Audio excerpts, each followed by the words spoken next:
বলো যাই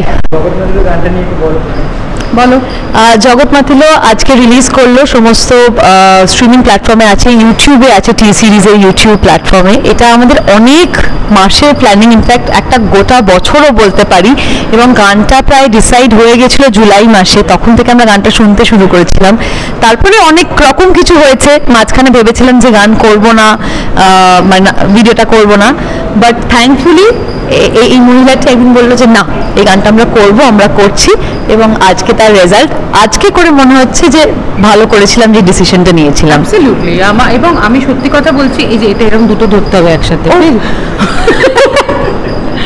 হ্যাঁ, আমাকে কারেজটা দিয়েছিল নীলাঞ্জন আমাকে বলেছিল যে তুমি এখন না বলছো তুমি করবে না, কিন্তু দেখবি সিনেমা রিলিজ হচ্ছে, সিনেমা রিলিজ হচ্ছে, তার গান রিলিজ হবে, আরও অন্যান্য অনেকে মিউজিক ভিডিও করবে, সেই ক্ষেত্রে তোমার গানে, তোমাদের এই গানটার মধ্যে একটা সোশ্যাল মেসেজ আছে, তোমরা কেন করছো না? তোমরা তো তোমাদের গানের মধ্যে দিয়ে একটা মেসেজও দিতে পারো সোশ্যাল মিডিয়াতে, তো শুধু সোশ্যাল মিডিয়াতে না, মানে সোসাইটিতে আর কি। হ্যাঁ হ্যাঁ, নীলাঞ্জন পাশে বলছে জগতে, হ্যাঁ, তো সেই জগৎকে নিয়ে আমরা যতটুকু আমাদের পক্ষ থেকে মেসেজ দেওয়া সম্ভব সেটা আমরা দেওয়ার চেষ্টা করেছি, এবং প্লিজ আপনারা গানটা শুনুন এবং গানটাকে ভালোবাসুন। এটাই তো চমক গানটার, যে শুধু গায়নি, নেচেওছে, এবং ভালো নেচেছে, এবং ভীষণ সুন্দর দেখতে লাগছে। সেটা অলরেডি মানুষজন দেখেছেন, যারা জানেন যে ভীষণ মিষ্টি দেখতে লাগছে ইমন চক্রবর্তীকে। পড়া একজন টিচার ছিল, নৃত্য গুরু একজন, অত্যন্ত বাচ্চাগুলোকে তো বকে বকে, মানে বাচ্চাগুলো আমার ওদের দিকে মায়া হচ্ছিল। এবার আমাকে বলছে, এবার আমাকে তো বকতে পারছে না, হ্যাঁ সেইভাবে, কিন্তু আমাকে বলছে হ্যাঁ ইমন দি তুমি না এটা একটু এরকম করে করতে পারো, মানে খুবই পোলাইটলি আমাকে বলেছে, কিন্তু ছাড়েনি কাউকে। মানে আমার থেকে আমার নাচ শেখানো দেখে যে আমাদের কোরিওগ্রাফার ছিল, সে বলছে তোমার মতন টিচার পেলে আমি আর নাচ শিখতামই না। তো আমি এতটাই ভয়ঙ্কর হতে পারি, কিন্তু সবটাই মিউজিক ভিডিওর জন্য বাবা, আমি আমার জন্য কিছু করিনি। আমরা প্রচুর খেটেছি, প্রচুর প্ল্যানিং করে finally the day has arrived, এবং সকলের ভালো লেগেছে। অলরেডি আমরা প্রচুর ভালো ভালো মেসেজ পাচ্ছি, হ্যাঁ অনেকে জানিয়েছেন যে ভালো লেগেছে, এটা একটা সত্যি আনন্দের বিষয়। কিছু বলো প্লিজ। কি বলবো?